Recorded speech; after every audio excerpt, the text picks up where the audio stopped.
Full moon energy is very potent and powerful for manifesting, for helping to guide your life decisions, and for healing. So in today's video, I want to talk specifically about how we can use full moon energy to manifest.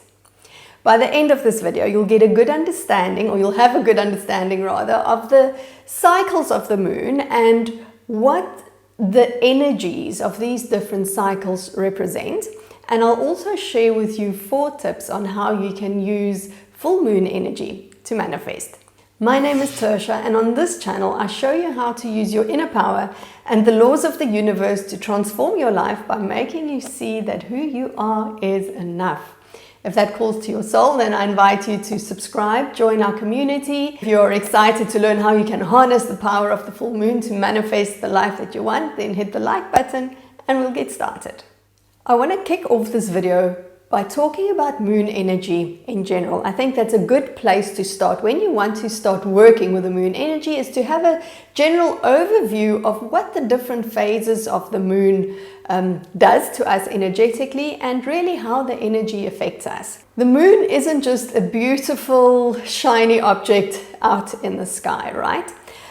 The moon has a magnetic force. It is a feminine energy as opposed to the sun, which is a masculine energy. So it has a feminine energy and it has a gravitational pull towards the earth. It is magnetic. And this gravitational pull, this magnetism that the moon exudes, influences the water bodies on earth, right? So it causes high tides and low tides. It affects water bodies not only of the planet but also us as humans. You know, up to or between 55 and 60% of our bodies is made up of water. So this explains why sometimes near full moon especially you might have headaches, you might feel bloated, you might have water retention. People tend to get very emotional when the moon is full. For example, you hear about hospitals and emergency rooms that are overcrowded with people during the full moon phase.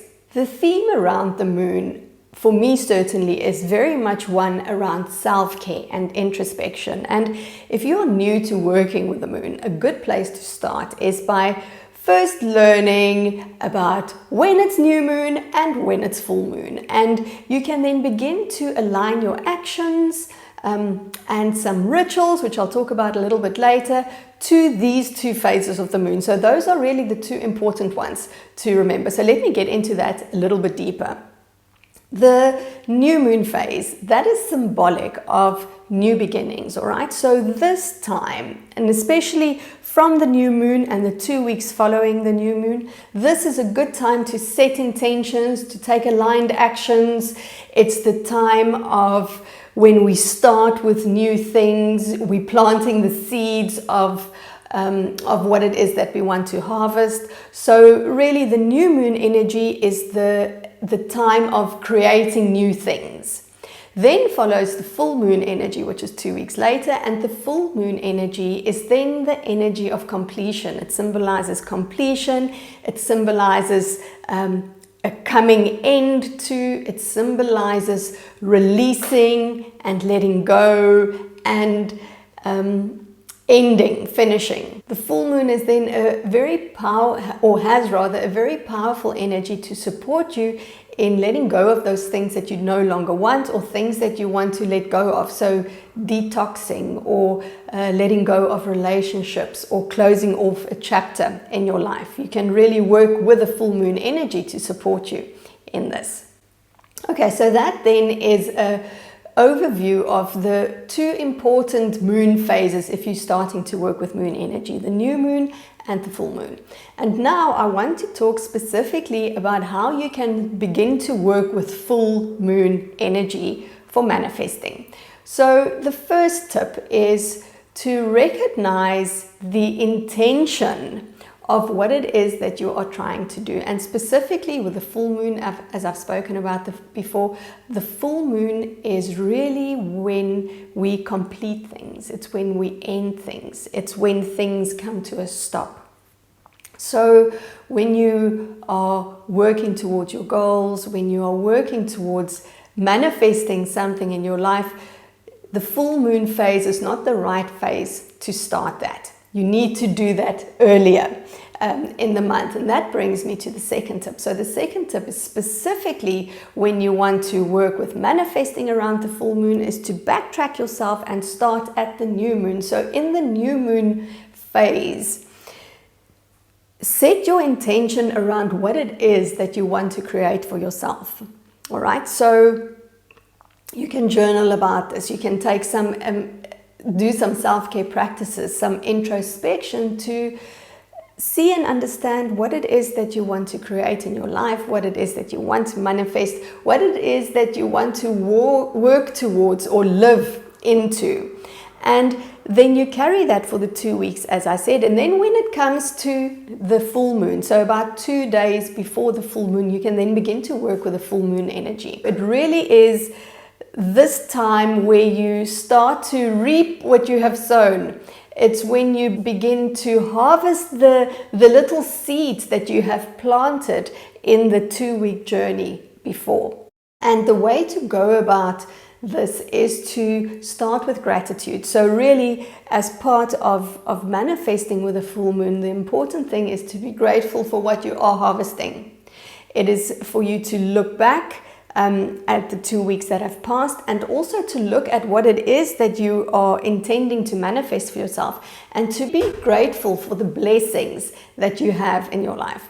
And once you are in the space of gratitude, once you are in the space of divine alignment with that which it is that you want to create, you then release that. Okay, so the full moon energy is very supportive in helping you to release and to let go. So tip number 3, which I want to add onto this, is if you find that you're struggling with surrendering, or you're struggling with releasing, you're struggling with letting go, then using the 2 days before, the 2 days after the full moon is a very, very powerful time to work with releasing the things that don't serve you anymore, the things that you want to get rid of, that are holding you back, or that is causing limitations, or are causing limitations in your life. And that is because the full moon is already conducive to you surrendering and releasing, because it symbolizes completion, it symbolizes the end of something.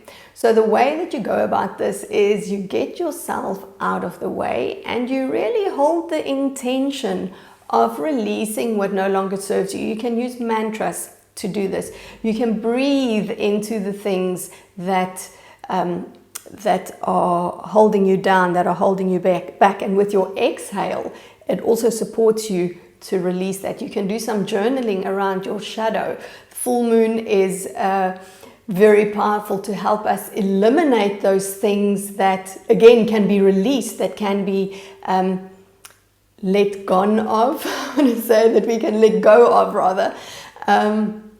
So it highlights, it illuminates our shadows. And the final tip that I have for you when it comes to using the full moon for manifesting is to make a bit of a ritual around that. Okay, so, often when we think of the word ritual, it calls up images that make us feel uncomfortable. It calls up images that we want to reject. But what is important to know is that when we use ritual, when we create ceremony, it really focuses the attention and intention. It draws in energy. So it makes anything that you do, when you do that in a space of ritual, it makes it so much more powerful. Now, you don't have to be very elaborate for it to be considered a ritual. A ritual can be as simple as lighting a candle, all right? And it can be as elaborate as you want it to be.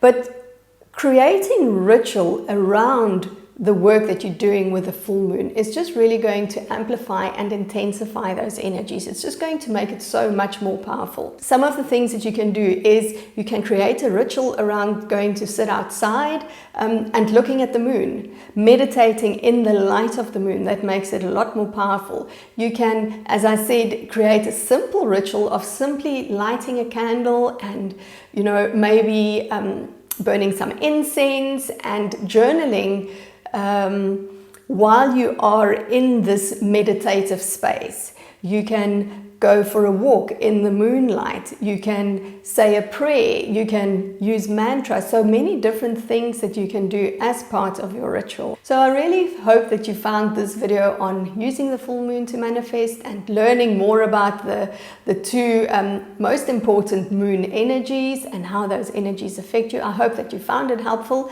If you did, please let me know in the comments below. Also share any other thoughts that you might have. Thank you very much for watching. I love you and I'll see you in the next one. Bye.